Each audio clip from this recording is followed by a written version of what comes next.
الله الرحمن الرحيم جماعة العالمين আমাদেরকে পবিত্র জমাতে নামাজের উদ্দেশ্যে আল্লাহর মসজিদে আসার তৌফিক দান করেছেন। এজন্য রব্বুল কারীমের দরবারে আলহামদুলিল্লাহ।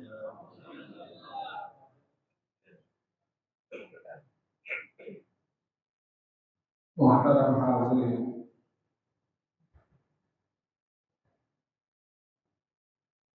আল্লাহ রাব্বুল আলামিন আমাদেরকে সৃষ্টি করেছেন। হাদিসে কুদসির মধ্যে এসেছে আল্লাহ তাআলা আমাদেরকে সৃষ্টি করেছেন শুধুমাত্র দাসত্বের জন্য, শুধুমাত্র আল্লাহ তাআলার গোলামের জন্য নয়, বরং উদ্দেশ্য বর্ণনা করা হয়েছে আল্লাহ রাব্বুল আলামিন আমাদেরকে মহব্বত করে ভালোবেসে, মহব্বত আর ভালোবাসার দৃষ্টান্ত স্বরূপ আল্লাহ রাব্বুল আলামিনের কুদরত প্রকাশের জন্য আল্লাহ তাআলা আমাদেরকে সৃষ্টি করেছেন। তো সৃষ্টির বিষয়টাই যেহেতু আমাদের প্রতি রবের মহব্বত আর ভালোবাসার বহিঃপ্রকাশ, এজন্যই আমাদেরকে জমিনে পাঠানোর পূর্বে আমাদের প্রয়োজনীয় সকল বিষয়ের ব্যবস্থা আল্লাহ রাব্বুল আলামিন করে রেখেছেন। দুনিয়ার জীবনে বসবাসের জন্য আমাদের আলো বাতাসের প্রয়োজন, আগুন পানির প্রয়োজন। আল্লাহ রাব্বুল আলামিন এই সকল কিছুর ব্যবস্থা খুব সহজভাবে সুন্দরভাবে আল্লাহ তাআলা করে রেখেছেন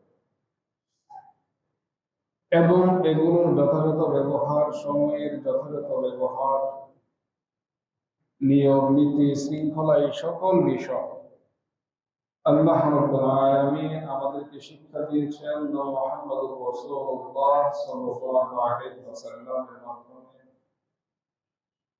এজন্য আমাদেরকে রব্বে কারীম কিতাব দিয়েছেন, কোরআন কারীম। রাসূল কারীম সাল্লাল্লাহু আলাইহি ওয়াসাল্লাম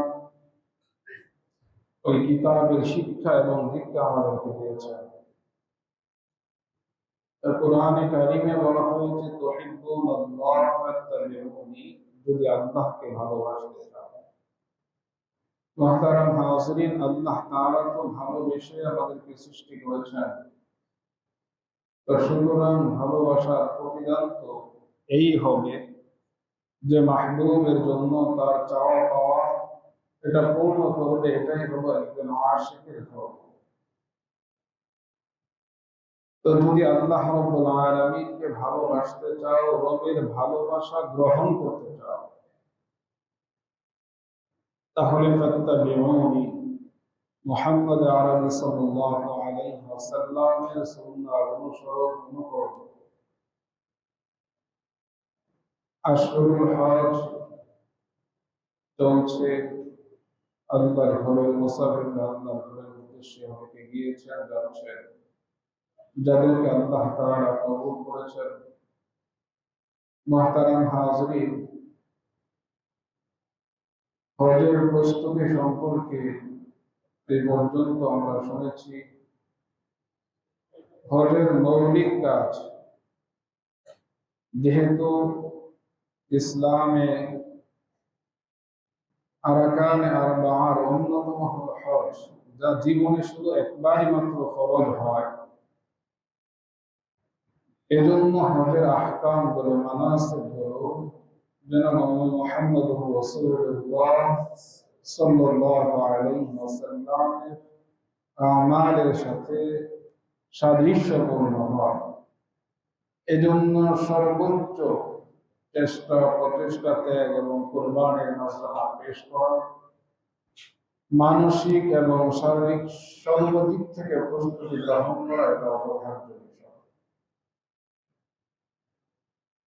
হজের মৌলিক কার্যক্রম শুরু হয় মুহাম্মদ আরবি সাল্লাল্লাহু আলাইহি ওয়াসাল্লামের আহ্বান থেকে এবং শরীয়তে মুহাম্মদিয়ার বিধান অনুযায়ী 8 জিলহজ সকাল থেকে।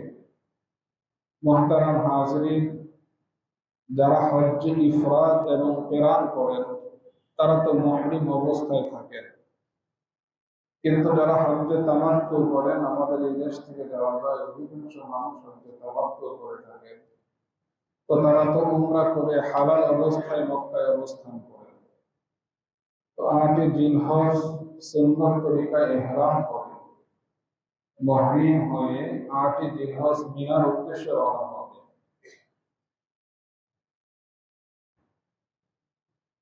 এখন যেহেতু হাজির সংখ্যা অনেক, সেজন্য দেখা যায় 7 জিলহজ ঈশার পর থেকেই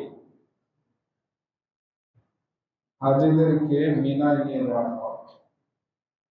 প্রকৃত সুন্নাহ হলো 8 জিলহজ ফজরের পরে মিনার উদ্দেশ্যে রওনা হবে। মিনায় জোহর, আসর, মাগরিব, ঈশা, ফজর এই 5 ওয়াক্ত সালাত আল্লাহর রাসূল সাল্লাল্লাহু আলাইহি ওয়াসাল্লাম এবং সাহাবায়ে কেরাম রিদওয়ানুল্লাহি আলাইহিম আজমাইন 5 ওয়াক্ত সালাত মিনায় তারা আদায় করতেন।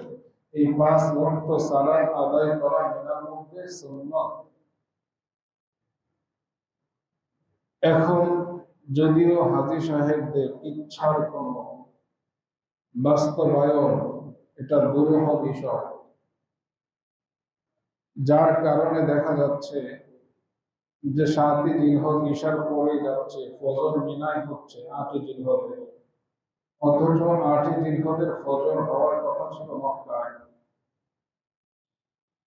এজন্য রাসূল করিম সাল্লাল্লাহু আলাইহি ওয়াসাল্লামের সুন্নাহ 8 জিলহজের ফজর তো মক্কায় হবে, বরং 9 জিলহজের ফজর মিনায় হবে, কিন্তু দেখা যাচ্ছে হচ্ছে না। এজন্য রাসূলের আশিক, রাসূলের প্রেমিক যারা, তাদের দিলে ব্যথা হবে, রক্তক্ষরণ হবে। এটা হলো একটা স্বাভাবিক সহজাত বিষয়। কিন্তু আহকামে হজ সম্পর্কে, হজের মাসআলা মাসাইল সম্পর্কে আমাদের স্বল্প জ্ঞানের কারণে এতটুকু অনুভূতিও দেখা যায় অনেকের মধ্যে আসে না যে রাসূলের সুন্নাহ হজের মতো একটি ইবাদত, যেটা আরকানে আরবা'র অন্যতম একটি, ইসলামের ঈমানের পর্বে 4টি মূল স্তম্ভ, এর মধ্যে অন্যতম একটি হলো হজ। সেই হজটা আমার রাসূল করিম সাল্লাল্লাহু আলাইহি ওয়াসাল্লামের সুন্নাহ অনুযায়ী আমি শুরু করতে পারছি না। এজন্য দিলে ব্যথা, দরদ হওয়া এটা ঈমানের দাবি ছিল। কিন্তু যখন ইলমি থাকে না, এই জ্ঞানটাই আমার থাকে না, তখন সেই বিষয়টা জানবো কোত্থেকে, আর তার অনুভূতি আমার মধ্যে জাগ্রত হবে কোত্থেকে? এজন্য মুহতারাম হাজিরিন, একজন মুমিনের হৃদয়ে যখন দরদ আর ব্যথা হয়, জ্বালা যখন সৃষ্টি হয়, তখন আহকামুল হাকিমিন যিনি বান্দার দিলের অবস্থা দেখে বান্দাকে ওই আজর আর সওয়াব দান করেন, যে বান্দা বাহ্যিকভাবে বাহ্যিক পরিস্থিতির কারণে যদিও সক্ষম না হয়, কিন্তু তার দিল, তার চাহিদা, তার তামান্না, তার আকাঙ্ক্ষা, তার চাওয়া পাওয়া সবকিছুর মূল কেন্দ্রবিন্দু হলো আমার মাহবুব মুহাম্মদ আরবি সাল্লাল্লাহু আলাইহি ওয়াসাল্লামের সুন্নাহটাই তার কাছে বড়। যখন এই ব্যথার দরদ নিয়ে যখন চোখ থেকে অশ্রু ঝরে, মুহতারাম হাজিরিন, রব্বুল আলামিনের দরবারে তখন এই বান্দার জন্য ফয়সালা হয়ে যায় রাসূল করিম সাল্লাল্লাহু আলাইহি ওয়াসাল্লামের শাফাআতে। এজন্য এতটুকু দরদ, এতটুকু ব্যথা, এই অনুভূতিটা অন্তত হাজী সাহেবদের থাকা এটা অপরিহার্য, আবশ্যক বিষয়। মুহতারাম হাজিরিন, মক্কার ফজিলত সম্পর্কে আমরা জানি, মসজিদে হারামের ফজিলত সম্পর্কে আমরা জানি। মসজিদে হারামে ইবাদত লক্ষ গুণ সওয়াব হয়। সালাত আদায় করেন, 1 ওয়াক্ত সালাত আদায় করলেন 1 লক্ষ রাকাতের সওয়াব হয়। কিন্তু মিনা, যেখানে এখন এই হজের মতো অন্যতম একটি ইসলামের বিধান, যা জীবনে একবার পালন করলেই গোটা জীবনে সেটা আদায় হয়ে যায়, এমন একটি ইবাদতের জন্য মসজিদে হারাম থেকে, হুদুদে হারাম থেকে বের হওয়ার নির্দেশ দেওয়া হয়েছে রব্বুল আলামিনের পক্ষ থেকে। সুতরাং বিষয়টা কি, এর হিকমত কি, এর হাকিকত কি, এর রহস্য কি যে মসজিদে হারামে ইবাদতের এত সওয়াব, মসজিদ হারামকে কেন্দ্র করে, বাইতুল্লাহকে কেন্দ্র করে, মাকামে ইব্রাহিমকে কেন্দ্র করে, হুদুদে হারামকে কেন্দ্র করে কত আজর, কত প্রতিদান, কত রহমত, কত সাকিনা আল্লাহ রাব্বুল আলামিনের পক্ষ থেকে প্রতিনিয়ত বর্ষিত হয়। এত বরকতময় স্থান, এত পবিত্র পুণ্য স্থান, এই স্থানকে ত্যাগ করার নির্দেশ দেওয়া হচ্ছে জীবনের একমাত্র ইবাদত হজের জন্য। যেথায় যাচ্ছি সেখানে তো এক রাকাতে 2 রাকাতের সওয়াবও হবে না, এমন কোন হাদিস তো বর্ণিত হয়নি। তারপরেও লক্ষ গুণ সওয়াবকে পিছনে রেখে আল্লাহ রাব্বুল আলামিনের নির্দেশ হলো যে তোমরা মিনায় চলে যাও, যেটা জীবনে একবার আদায় করলেই আদায় হয়ে যাবে। এমন ইবাদতের সূচনা হচ্ছে মসজিদে হারাম থেকে, হুদুদে হারাম থেকে, বাইতুল্লাহ থেকে বিদায়ের মাধ্যমে, যে এখান থেকে এখন তোমরা মিনার উদ্দেশ্যে যাত্রা করো। মুহতারাম হাজিরিন, বিষয়টা বুঝার ভালো যে মিনায় কেন যাব, মিনার কি বিশেষত্ব। সেখানে গিয়ে 5 ওয়াক্ত সালাত আল্লাহর রাসূল আদায় করেছেন, আমাকেও রাসূলের অনুসরণে 5 ওয়াক্ত সালাত আদায় করতে হবে। এটাই রাসূলের সুন্নাহ। আর ইমানদার মুমিন, রাসূলের আশিক, প্রেমিক তো রাসূলের সুন্নাহর জন্য জীবনকে উৎসর্গ করতে পারে।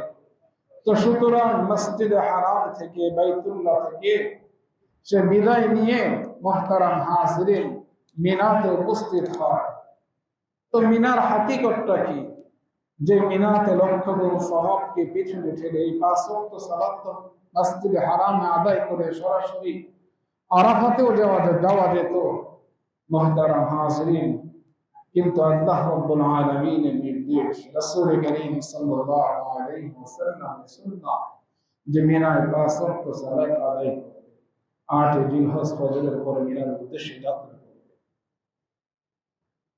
আসলে কেন মুহতারাম হাজিরিন, প্রথমত হাজী সাহেবগণ যখন মিনায় উপস্থিত হয় এই সময়টা খুব দ্রুতই চলে যায়, খুব দ্রুতই সময়টা চলে যায়। যতটুকু সম্ভব সালাতের মধ্যবর্তী সময়ে তিলাওয়াত, জিকির, আজকার, তাসবিহ, তাহমিদ এগুলো পাঠ করতে থাকা, দোয়া দরুদ করতে থাকা, আল্লাহর দরবারে কান্নাকাটি করতে থাকা। ওদের সূচনা হয়ে গেল মুহতারাম হাজিরিন, এই সময়টা খুব দ্রুতই চলে যাবে। তো যখন হাজী সাহেবগণ এই 2 পাশের পর্বত বেষ্টিত উপত্যকায় যখন উপস্থিত হয়, মানসিক প্রস্তুতির কথাও বলা হয়েছিল মুহতারাম হাজিরিন। সেই মানসিক প্রস্তুতি, রুহানি প্রস্তুতি, আধ্যাত্মিক প্রস্তুতি, আত্মার প্রস্তুতি যেটা, সেটা যদি একজন হাজী সাহেব গ্রহণ করে মিনায় উপস্থিত হয়, তখন সেই মিনাটা আর সাধারণ কোনো উপত্যকা থাকে না। তখন সে তার রুহানি দৃষ্টির মাধ্যমে, তার আত্মার দৃষ্টির মাধ্যমে, আধ্যাত্মিক দৃষ্টির মাধ্যমে সে চলে যায় 1000-1500 বৎসর পিছনে, আরো পিছনে, আরো পিছনে চলে যায়। মুহতারাম হাজিরিন, সে দেখে সকল আম্বিয়া আলাইহিস সালাম তারা এসেছেন। মুহাম্মদ আরবি সাল্লাল্লাহু আলাইহি ওয়াসাল্লাম এই মিনা উপত্যকায় এসেছেন। সাহাবায়ে কেরাম রিদওয়ানুল্লাহি আলাইহিম আজমাইনদের নুরানি কাফেলা এখানে এসেছে। যে পাহাড়গুলো দেখা যাচ্ছে এগুলো সাধারণ কোনো পাহাড় নয়, কারণ এই পাহাড়গুলোর মধ্যে রাসূল আরবি সাল্লাল্লাহু আলাইহি ওয়াসাল্লামের পবিত্র দৃষ্টি পড়েছে। এই পাহাড়গুলো রাসূল করিম সাল্লাল্লাহু আলাইহি ওয়াসাল্লামকে প্রত্যক্ষ করেছে। ওই পাহাড় দেখার সৌভাগ্য নসিব হয়ে গেল মিনায় উপস্থিত হওয়ার মাধ্যমে। মুহতারাম হাজিরিন, যেই পাহাড়ে রাসূলের পবিত্র দৃষ্টি পড়েছে এবং এই পাহাড় রাসূল করিম সাল্লাল্লাহু আলাইহি ওয়াসাল্লামকে প্রত্যক্ষ করেছে, এই পাহাড় সাধারণ কোনো পাহাড় নয়। সিদ্দিক আকবর থেকে নিয়ে সাহাবায়ে কেরাম রিদওয়ানুল্লাহি আলাইহিম আজমাইনদের যে নুরানি কাফেলা, জান্নাতি কাফেলা, ওই জান্নাতি কাফেলাকে এই পাহাড় প্রত্যক্ষ করেছে, এই কাফেরা ওই পাহাড়কে প্রত্যক্ষ করেছে। তো সুতরাং সুযোগ হয়ে গেল আমার এই নাপাক দৃষ্টি চোখের যথাযথ হেফাজত তো আমি করতে পারিনি, চোখের হক তো আমি আদায় করতে পারিনি। আল্লাহ তাআলার পক্ষ থেকে যে নিয়ামত স্বরূপ এই দৃষ্টি শক্তি আমাকে দেওয়া হয়েছিল, তার খেয়ানত তো আমার জীবনে অনেক হয়েছে। তারপরেও আল্লাহ রাব্বুল আলামিন আমাকে এমন এক উপত্যকায় উপস্থিত করেছেন, যে উপত্যকায় রাসূল করিম সাল্লাল্লাহু আলাইহি ওয়াসাল্লাম উপস্থিত হয়েছিলেন, যে উপত্যকায় রাসূল করিম সাল্লাল্লাহু আলাইহি ওয়াসাল্লাম রাত্রি যাপন করেছিলেন, যে উপত্যকায় রাসূল করিম সাল্লাল্লাহু আলাইহি ওয়াসাল্লাম আল্লাহ রাব্বুল আলামিনের কুদরতি কদমে সিজদা দিয়েছিলেন। আর আমারও সেই সৌভাগ্য হয়েছে যে আমি এই উপত্যকায় উপস্থিত হতে পেরেছি। আমারও সৌভাগ্য হয়েছে রাত্রি যাপনের, আমারও সৌভাগ্য হয়েছে এই উপত্যকায় রব্বে করিমের কুদরতি কদমে সিজদা দেওয়ার। তো সুতরাং রাসূলের সাথে সাদৃশ্য সেখান থেকে আমি অবলম্বন করা শুরু করে দিলাম। সাহাবায়ে কেরাম রিদওয়ানুল্লাহি আলাইহিম আজমাইনদের আমালের সাথে আমার জীবনের কিছুটা অংশ তো সাদৃশ্যপূর্ণ হয়ে গেল। এই অনুভূতিটা দিলের মধ্যে জাগ্রত করা, এই নিয়ামতের ইহসাস অনুভূতি উপলব্ধি দিলের মধ্যে জাগ্রত করা, যে আল্লাহ রাব্বুল আলামিন তো আমার মতো এমন পাপী বান্দাকেও সেই নুরানি কাফেলার জীবনের সাথে আমার জীবনের কিছুটা অংশকে সাদৃশ্যপূর্ণ করার সুযোগ আমাকে, সৌভাগ্য আমাকে দান করেছেন।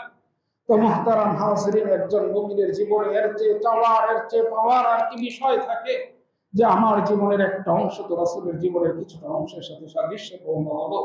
আর এই নির্দেশনায় তো দেওয়া হয়েছে ফাত্তাবিউনি ইউহিব্বুকুমুল্লাহ, যে রাসূলের জীবন থেকে তোমরা তোমাদের জীবনকে পরিচালনা করো, রাসূলের জীবন অনুসরণ অনুকরণ তোমরা করো, তাহলে আল্লাহ রাব্বুল আলামিন তোমাদেরকে ভালোবাসবেন, রব তোমাদের গুনাহগুলো ক্ষমা করে দিবেন। তো সুতরাং সেই সাদৃশ্য তো এখান থেকে আমাকে অবলম্বন করতে হবে। মুহতারাম হাজিরিন, মিনার বৈশিষ্ট্য হলো এই, মিনার ফজিলত হলো এই, মিনার হাকিকত হলো এই, যে মিনা সাধারণ কোনো উপত্যকা নয়। মুহতারাম হাজিরিন, মিনা হলো এই উপত্যকা যেখানে সকল যুক্তির বিরুদ্ধে, সকল আকলের বিরুদ্ধে মুহতারাম হাজিরিন ঈমানের দাবিকে পূরণ করে আল্লাহ রাব্বুল আলামিনের মহব্বত আর ভালোবাসার প্রকাশ ঘটিয়েছিলেন সাইয়্যিদুনা ওয়া আবিনা হযরত ইব্রাহিম আলা নবিয়িনা আলাইহিস সালাতু ওয়াস সালাম। মানুষের আকল, মানুষের বিবেক বুদ্ধি, মানুষের যুক্তি কি বলে, আর হযরত ইব্রাহিম আলা নবিয়িনা আলাইহিস সালাতু ওয়াস সালাম মানবের তথাকথিত আকল এবং যুক্তিকে, বিবেককে, মানুষের বিচার বুদ্ধিকে কুরবানি করে আল্লাহ রাব্বুল আলামিনের প্রেম, রব্বুল আলামিনের মহব্বত আর ভালোবাসার দৃষ্টান্ত প্রকাশ এমন ভাবে করেছেন, কোরআনে কারীমের মধ্যে এসেছে ফালাম্মা আসলামা ওয়া তাল্লাহু লিল জামিন, যে ইসলাম কি জিনিস, ইসলাম কাকে বলে, মুসলমানদেরকে এই শিক্ষাটা তাদের পিতা দিয়ে গেলেন, এই শিক্ষাটাই দিয়ে গেলেন ফালাম্মা আসলামা, যেন এই শিক্ষা নিজের জীবনে বাস্তবায়নের মাধ্যমে তারা মুসলিম হয়েছেন। দোয়াও করেছিলেন বাইতুল্লাহ নির্মাণের পর, ওয়াজআলনা মুসলিমাইনি লাকা উম্মাতান মুসলিমাতান লাক। মুহতারাম হাজিরিন, যে আমাদেরকে আপনার অনুগত এবং আমার বংশধর থেকে আপনার অনুগত এক দল, এক উম্মত আপনি তৈরি করে দিন। মিনায় গিয়ে সে বিষয়টার বাস্তবায়ন ঘটেছে। ফালাম্মা আসলামা, যখন পিতা পুত্র উভয়ে ইসলাম গ্রহণ করলেন, না, যখন পিতা পুত্র এই বিষয়টা শিক্ষা দিলেন পরবর্তী ভবিষ্যৎ প্রজন্মকে, যে ইসলাম কাকে বলে, ইসলামকে প্রকাশ করে দিলেন, ইসলামের হাকিকতকে উন্মোচিত করলেন, ইসলাম কাকে বলে এই শিক্ষাটা দিয়ে গেলেন।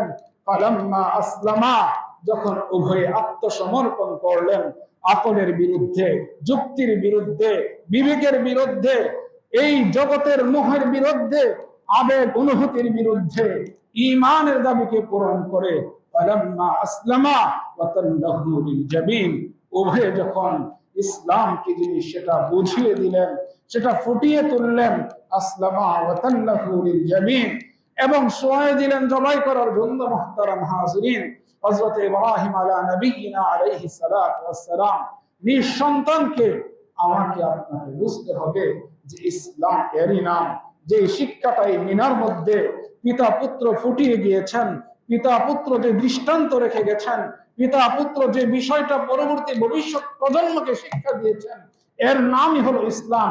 এর বাহিরে ইসলাম বলতে আর কিছু, ইসলাম সেটাই। মুহতারাম হাজিরিন, আমার আকল, আমার যুক্তি, আমার মেধা, আমার জ্ঞান, আমার বিবেক, মুহতারাম হাজরিন, এগুলোর অনুকরণ করা, এগুলোর দাবিকে পূরণ করা এর নাম ইসলাম নয়, বরং ইসলাম হলো আল্লাহ রাব্বুল আলামিনের ইচ্ছা, রব্বুল আলামিনের মানসা, রাসূল করিম সাল্লাল্লাহু আলাইহি ওয়াসাল্লামের সুন্নাহ অনুযায়ী বাস্তবায়ন করার নাম। যারা রাসূলের সুন্নাহ অনুযায়ী আল্লাহর মানসাকে বাস্তবায়ন করে তারাই হলো ঈমানদার মুমিন, তারাই হলো ইসলামের অনুসারী। আর যারা আল্লাহর মানসাকে বাস্তবায়ন করতে পারে না, রাসূল করিম সাল্লাল্লাহু আলাইহি ওয়াসাল্লামের সুন্নাহর আলোকে তাদেরকে ঈমানদার মুমিন বলার কোনো সুযোগ নেই। ইসলাম হলো এটা। পিতা পুত্রের গলায় ছুরি চালিয়ে দিয়েছেন, যেই পুত্রকে তিনি লাভ করেছেন বার্ধক্যে, যার জন্য অনেক কান্নাকাটি করেছেন। মুহতারাম হাজিরিন, এমন অবস্থায় মানুষ যখন বার্ধক্যে উপনীত হয়, চলাফেরায় যখন তার একজন সাথী সঙ্গীর প্রয়োজন হয়, ওই মুহূর্তে ওই সঙ্গীকে প্রাণাধিক প্রিয় পুত্রকে যখন তিনি জবাই করার জন্য ছুরি চালিয়ে দিলেন, মুহতারাম হাজিরিন, এটা কেন করলেন? এজন্য করলেন এই সন্তান তো ওই সত্তা, এজন্য করলেন যে ওই সত্তারই তো নির্দেশ, এজন্য করলেন আমি তো তারই সৃষ্টি, এজন্য করলেন আমার সমৃদ্ধি, আমার শান্তি, এই সকল কিছু তো তার পক্ষ থেকেই আসবে। তো সুতরাং আমি কার আদেশ আর কার ইচ্ছা বাস্তবায়ন করব? আমি চাইলেই তো জীবনের সফলতার সমৃদ্ধি আসবে না, আমি চাইলেই তো আমার জীবনের পূর্ণতা আসবে না, আমি চাইলেই তো আমার জীবনে প্রতিষ্ঠা সম্ভব না, বরং তিনি যদি চান তাহলেই সম্ভব। তিনি যা চাবেন সেটাই হবে। তো সুতরাং তিনি যা চান আমার জীবনে সেটাই বাস্তবায়িত হয়। আর যেই দায়িত্বটা তিনি আমার হাতে ন্যস্ত করেন, যেই দায়িত্বটা তিনি আমার হাতে ন্যস্ত করেন, সেই দায়িত্বটা যদি আমি পালন করতে না পারি, মুহতারাম হাজিরিন, তাহলে আহকামুল হাকিমিন, যিনি আমার খালেক, আমার স্রষ্টা, যিনি আমার মালিক, যিনি আমার রিজিক দান করেন, যিনি আমার জন্য আলো বাতাসের ব্যবস্থা করেছেন, যিনি আমার জন্য আগুন পানির ব্যবস্থা করেছেন, যিনি আমাকে চলার বলার শক্তি দিয়েছেন, যিনি আমাকে বিবেক দিয়েছেন, সেই চলা বলার শক্তি, সেই বিবেকের কি শুকরিয়া আমি আদায় করলাম। মুহতারাম হাজিরিন, এই সন্তানের গলায় যদি এখন তার নির্দেশে ছুরি চালাইতে না পারি, আমার ছুরি চালানো ব্যতীত তো এই সন্তান তিনি নিয়ে নিতে পারেন। আমি যদি এই সন্তানের গলায় ছুরি নাও চালাই, এই সন্তান আজীবন থাকবে বিষয়টা তো এমন না, তার ইচ্ছাই বাস্তবায়ন হবে। তিনি যখন চাবেন তখন এই সন্তানকে তিনি গ্রহণ করবেন। আমি গলায় ছুরি না চড়াইলে সন্তান বেঁচে যাবে, সন্তান বা হায়াত থাকবে, এটা কোনোদিনও সম্ভব না। বরং তিনি যদি চান সন্তান থাকবে, তিনি যদি চান তাহলে এই সন্তানকে তিনি গ্রহণ করবেন। তো সুতরাং তিনি যদি আমার জীবনে সফলতা চান, তিনি যদি আমার জীবনের সমৃদ্ধি চান, তিনি যদি আমার জীবনের প্রতিষ্ঠা চান, তাহলে জীবনের সফলতা, সমৃদ্ধি আর প্রতিষ্ঠা সম্ভব, তাহলে জীবনে শান্তি আসা সম্ভব। আর তিনি যদি আমার জন্য এই ফয়সালা না করেন, তাহলে আমার যা কিছুই আমি অর্জন করি না কেন, এর দ্বারা জীবনে সফলতাও আসবে না, এর দ্বারা জীবনে সমৃদ্ধিও আসবে না, জীবনে প্রতিষ্ঠা লাভও সম্ভব হবে না। মানুষ ধিক্কার দিবে, মুহতারাম হাজিরিন, মানুষ থুতো ফেলবে যদি তিনি না চান। আর তিনি যদি চান তাহলে লোক আমাকে গলায় জড়িয়ে নিবে। তো সুতরাং এর নাম যদি হয় ঈমান, এই বিশ্বাসে আমি যদি হই বিশ্বাসী, মুহতারাম হাজিরিন, তাহলে আল্লাহ তাআলার ইচ্ছা, আল্লাহ তাআলার মানসা বাস্তবায়নে আর বাধা কোথায়? এই শিক্ষাটা দেওয়ার জন্যই লক্ষ গুণ সওয়াবকে পিছনে ফেলে মসজিদে হারাম, বাইতুল্লাহ, হুদুদে হারাম থেকে বের করে ওই মিনায় নিয়ে যাওয়া হয়। এর মাধ্যমে যে ইবাদতটা জীবনে একবার, সেই ইবাদতের সূচনা মুহতারাম হাজিরিন এই পবিত্র উপত্যকায়, যে উপত্যকায় ইব্রাহিমের তাওহীদবাদী সন্তানরা তাওহীদের শিক্ষা এবং দীক্ষা নিয়ে তারা এখান থেকে হজের মূল কার্যের সূচনা করে এবং এই দীক্ষাটা তাদের জীবনে আমৃত্যু তারা ধারণ করে চলে। এজন্য এই মিনায় অবস্থান করানো হয় যে সেখানে যাও, কুদরতে কদমে সিজদা, সেখানে 5 ওয়াক্ত দাও এবং সেখানে তোমার রবের দরবারে তুমি মাগফিরাত কামনা করো, তোমার রবের দরবারে তোমার যা চাওয়া পাওয়ার আছে সেগুলো তুমি পেশ করো এবং এই উপত্যকা থেকে এই শিক্ষাটাই গ্রহণ করো। তোমাদের পিতা হযরত ইব্রাহিম আলাইহিস সালাম তিনি এখানে যে ইসলামের নমুনাটা পেশ করে গিয়েছেন, যে ইসলাম কি, এটাকে তুমি মনে প্রাণে ধারণ করো। ইয়া আইয়ুহাল্লাযীনা আমানু উদখুলু ফিস-সিলমি কাফা, তোমাকে ধারণ করতে হবে এমন ভাবে যে যেখানে তোমার জীবনের তোমার বিবেক বলবে, তোমার যুক্তি বলবে এটা আমার জন্য কল্যাণকর, যেটা তোমার বিবেক তোমার যুক্তি গ্রহণ করে সেটাকেই তুমি গ্রহণ করলে, আর যেটা তোমার বিবেকে তোমার যুক্তিতে ধরে না, তোমার আকল যেটাকে গ্রহণ করে না, তুমি সেটাকে উপেক্ষা করলে, সেটাকে পাশ কাটিয়ে গেলে, সেটার দিকে ভ্রুক্ষেপ করলে না, এর নাম ইসলাম নয়, এর নাম ইসলাম নয়। এই শিক্ষা হযরত ইব্রাহিম আলাইহিস সালাম তিনি দিয়ে যাননি। তো সুতরাং তোমাদের কাজ হলো মিনা উপত্যকা থেকে এই দীক্ষাটাই গ্রহণ করা, এই শিক্ষাটাই অর্জন করা, মনে প্রাণে ধারণ করা যে আমার জীবনের আজ থেকে এই মিনা উপত্যকা থেকে একজন হাজী সাহেব এই শিক্ষা অর্জন করবে এবং এই দীক্ষা গ্রহণ করবে যে এখন থেকে আমার জীবনের সকল কিছু হবে আমার মালিককে, আমার মাওলাকে, আমার মাহবুবকে কেন্দ্র করে। সুতরাং তিনি যা চান আমার জীবনে সেটাই বাস্তবায়িত হবে।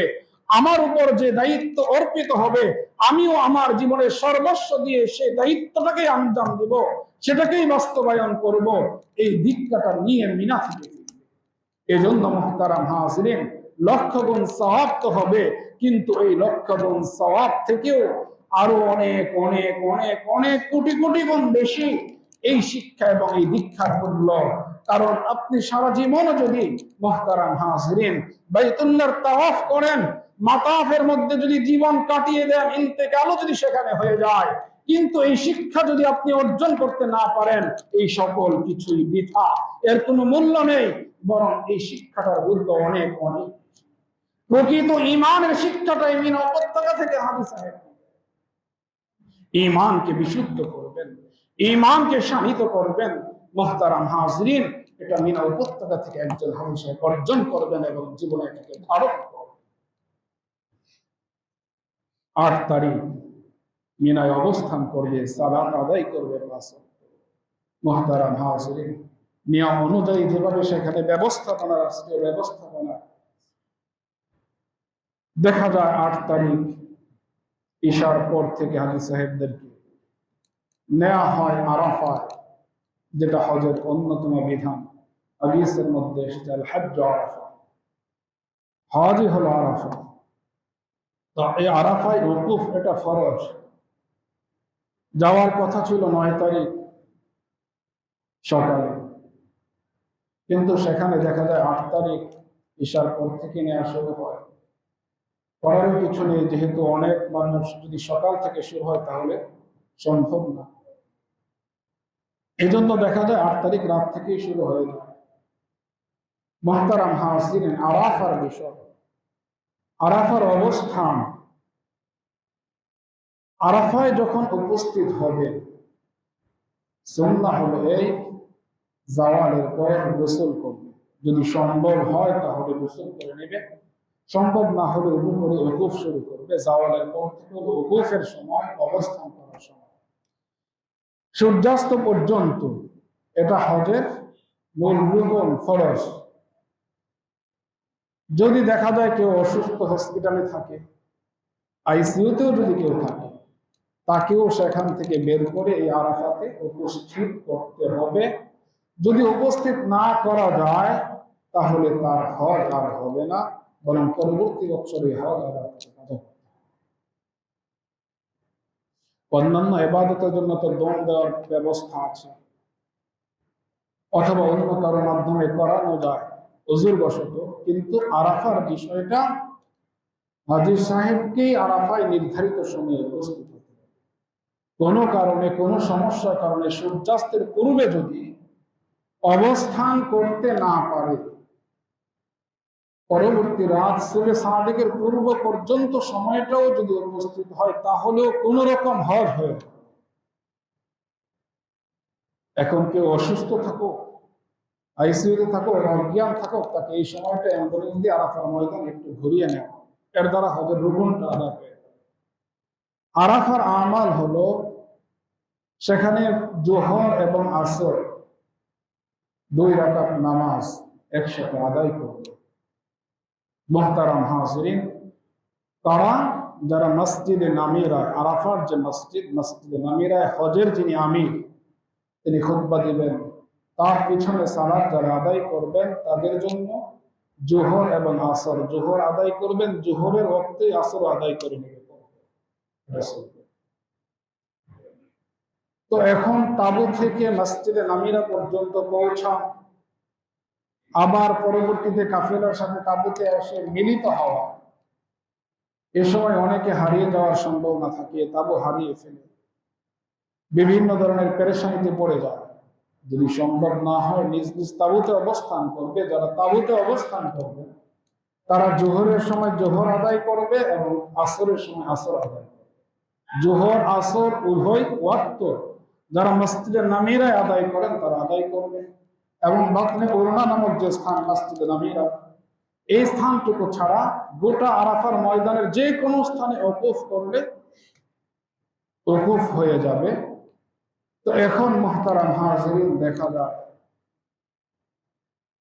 তাবুতে যারা নামাজ আদায় করে তাদের মধ্যে অনেকে জোহর আসর একই সাথে পড়ে নেয়, আবার অনেকে জোহরের সময় জোহর, আসরের সময় আসর পড়ে নেয়। এ নিয়ে অনেক সময় তর্ক বিতর্ক হয়, উত্তপ্ত বাক্য বিনিময় হয়, যেটা কোনোদিনই আরাফার মতো এমন পবিত্র, এমন বরকতময় দিনে কোনোভাবেই কারণ।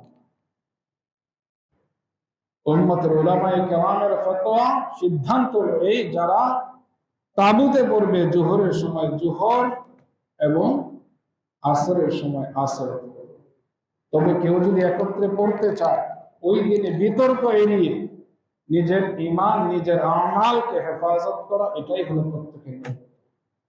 জুমার সময় খুতবা হয়, পরস্পরে অনেক সময় দেখা যায় কেউ কথা বলে, তো আরেকজন বলে যে ভাই থামেন, চুপ করেন। এই থামেন, চুপ করেন বলাটা যেমন নিষেধ, ঠিক আরাফার এই বরকতময় দিনে, এই রহমতপূর্ণ দিনে কোন ধরনের উত্তপ্ত বাক্য বিনিময় ছাড়া যারা একসাথে পড়তে চায় পড়ক, তাদেরকে বাধা দেওয়ার কোনো প্রয়োজন নেই। মুহতারাম হাজিরিন, কিন্তু উম্মত উলামায়ে কেরামের সিদ্ধান্ত এই যে যারা তাবুতে পড়বেন তারা জোহরের সময় জোহর, আসরের সময় আসর। মসজিদে নামিরায় যারা পড়বেন সেখানে জোহর আসর একই সাথে পড়বেন। আরাফার সময়, এই যে সময়টা মুহতারাম হাজিরিন, আরাফার দিনে তাসবিহ পড়া, লা ইলাহা ইল্লাল্লাহু ওয়াহদাহু লা শারীকা লাহুল মুলকু ওয়া লাহুল হামদ ওয়া হুয়া আলা কুল্লি শাইইন কাদির। বেশি থেকে বেশি পরিমাণে আল্লাহর রাসূল বলেছেন, সাহাবায়ে কেরাম বলেছেন, যুগে যুগে আল্লাহ তাআলার মাহবুব বান্দাগণ করেছেন। হাদিসে আরো অনেক লম্বা দোয়াও আছে, যেহেতু সহজ ছোট্ট সংক্ষিপ্ত দোয়া, এই দোয়াটা আমরা পড়তে পারি, বেশি থেকে বেশি তেলাওয়াত করতে পারি, আল্লাহ রাব্বুল আলামিনের তাসবিহ পাঠ করতে পারি।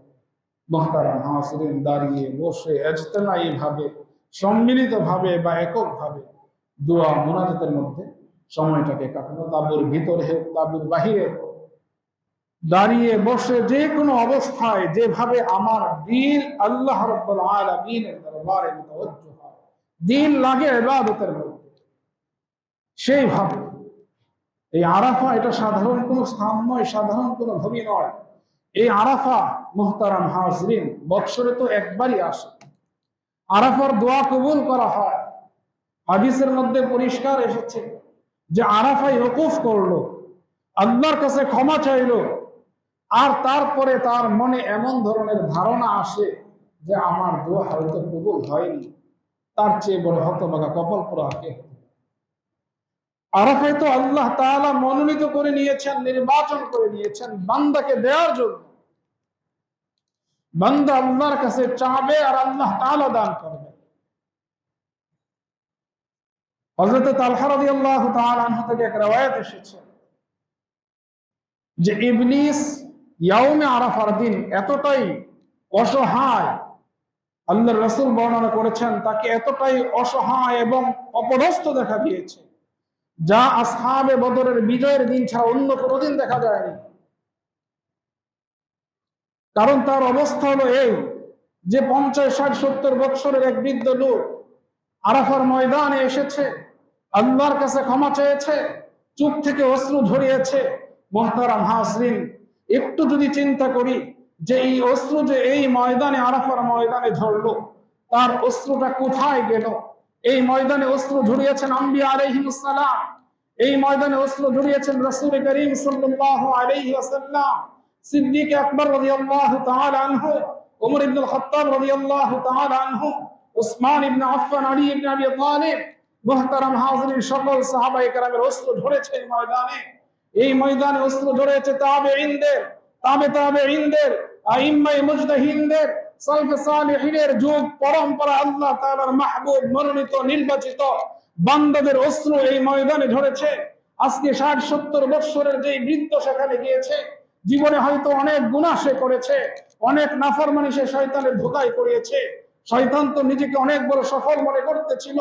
যখন এই 60 বছরের বৃদ্ধার চোখের পানিটা গিয়ে মিলিত হয়ে যায় রাসূল করিম সাল্লাল্লাহু আলাইহি ওয়াসাল্লামের চোখের পানির সাথে, তখন তার পানিটার সাধারণ পানি থাকে না।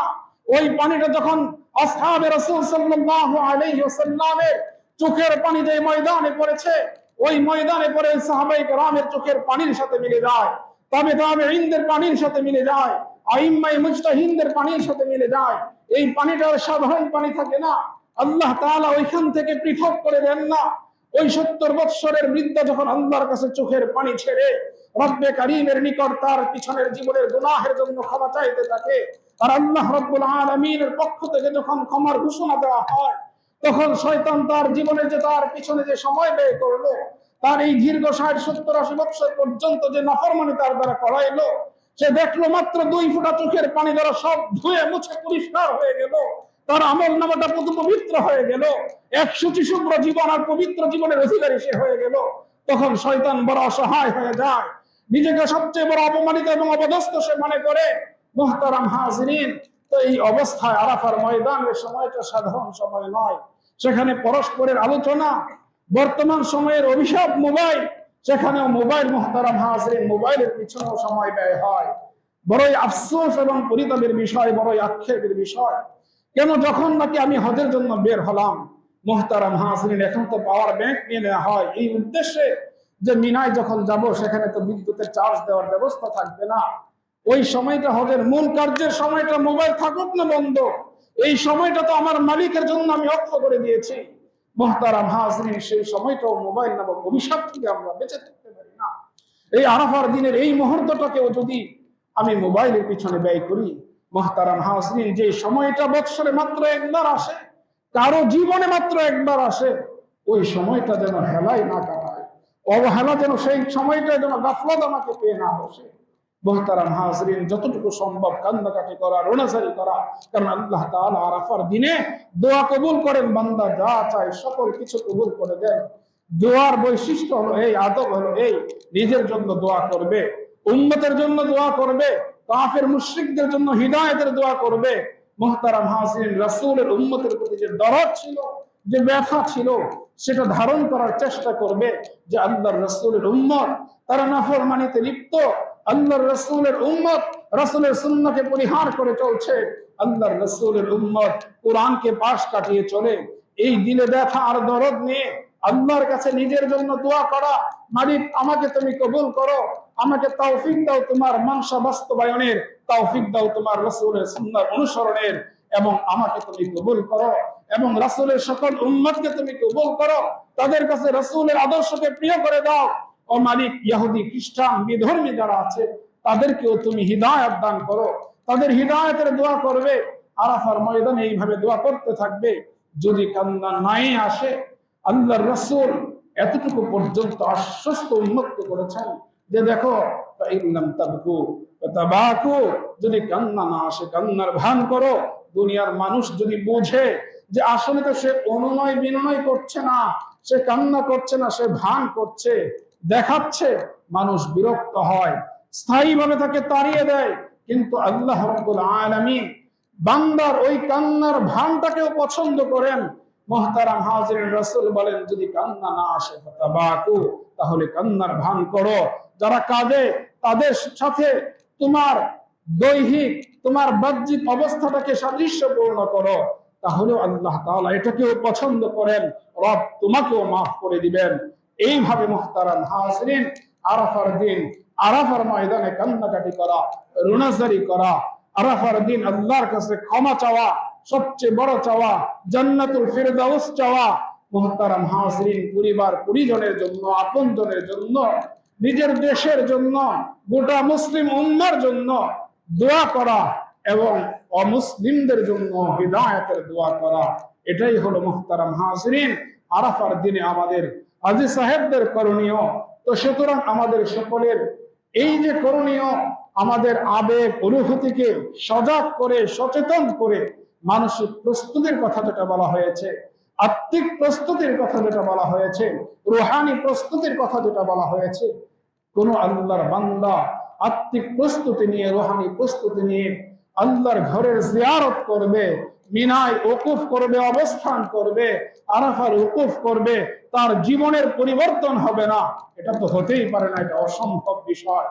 যেখানে আলো আছে সেখানে আধারের যেমন কোনো স্থান নাই। যে বান্দা আত্মিক প্রস্তুতি নিয়ে বাইতুল্লাহর হজ সম্পাদন করে, তার জীবনে আর কোনোদিন নাফরমানির অন্ধকার আসতে পারে না। মুহতারাম হাজরিন, এজন্য এটা অনেক বড় বিষয়, অনেক বড় বিষয়। এটাই হলো হজের হাকিকত। এবং রূহ, যদি রূহ না থাকে তাহলে তো এর কোনো মূল্য থাকে না। এজন্য মুহতারাম হাজরিন, আল্লাহ তাআলা যেন সকল হাজী সাহেবকে হজের আহকাম, হজের মূল কার্যক্রম শুরুর পূর্বেই হজের জন্য আত্মিক প্রস্তুতি, রুহানি প্রস্তুতি গ্রহণ করতে পারে। প্রস্তুতি গ্রহণ করে রাসূল করিম সাল্লাল্লাহু আলাইহি ওয়াসাল্লামের সুন্নাহ অনুযায়ী যেন হজের আহকাম, মানাসিক গুলো আদায় করতে পারে। রব্বে কারীম সকলকে সে তৌফিক দান করেন। আমিন ওয়া আখিরু দাওয়ানা আলহামদুলিল্লাহি রাব্বিল আলামিন।